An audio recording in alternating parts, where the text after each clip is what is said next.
Hello, Queens. Hope you are as beautiful as ever, not just outwardly, but inwardly as well. I want to talk to us about something very, very important today. It is communication. Communication cannot be said to be a success if the person you're talking to has not gotten what you're trying to say. I could be telling you, please pass me a bottle of water, and you're hearing wonder because you're not used to a British accent. You're used to water, and I'm saying water. You really blame the person that heard wonder, okay? Because they are not used to your accent, they are not used to your language. Is your husband used to your language? Are you used to your husband's language? Is what you ask me, Mrs. Otake, am I used to my husband's language? And I'm saying, no, is he used to your language? What is your language? How do you speak to your husband?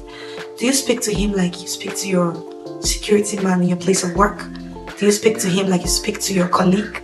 Your husband is not your colleague, he's not your staff. No matter how you want to paint it, he's not any of those things. A man fights, those that are in the same level with him. He submits to those that are higher than him.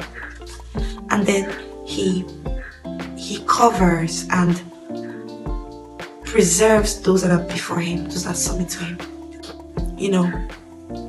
A man protects those submitted to his authority. A man fights those on the same level with him.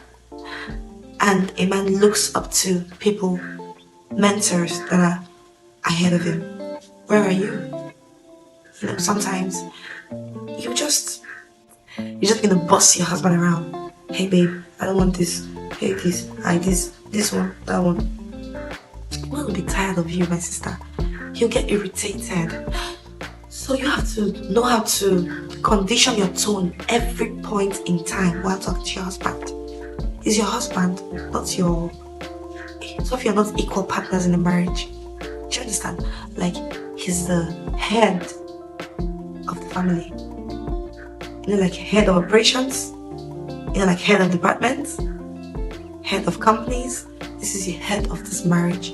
And if you say you are a Christian, you are a wife, you will submit to your head. You will not fight him. You will not talk to him like you're talking to your garage, somebody that you just want, now. Don't talk to him like that. Talk to him with respect. Talk to him with courtesy. You may say it's difficult. Yes, it may be difficult. It can actually be difficult. But you have to train yourself into it. Because that's the way you can get blessed. That's the way you can actually prosper. That's the way you can actually have a happy home.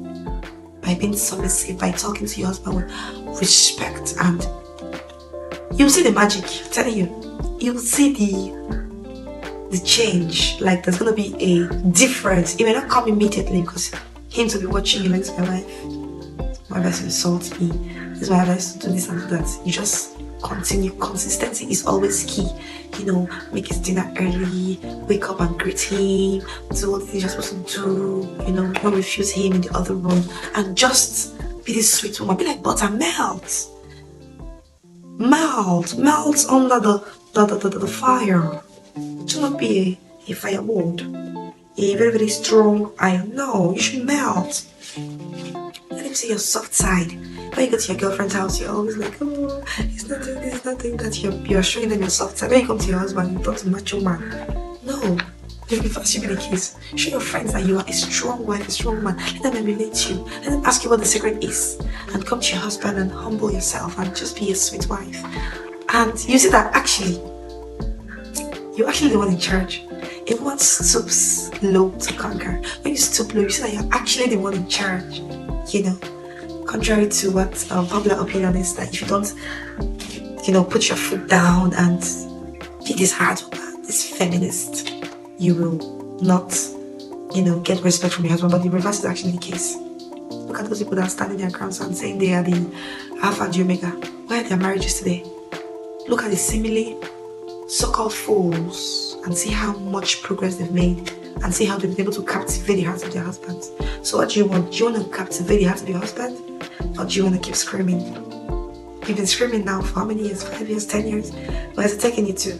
It's time to calm down, recalculate your steps, and start afresh in your journey. You are not alone, as I'll always tell you. I'm with you, sister. I'm with you, queen. I'm with you, bride to be. And guess what? Jesus is with you and loves you so much. And so do I. God bless you.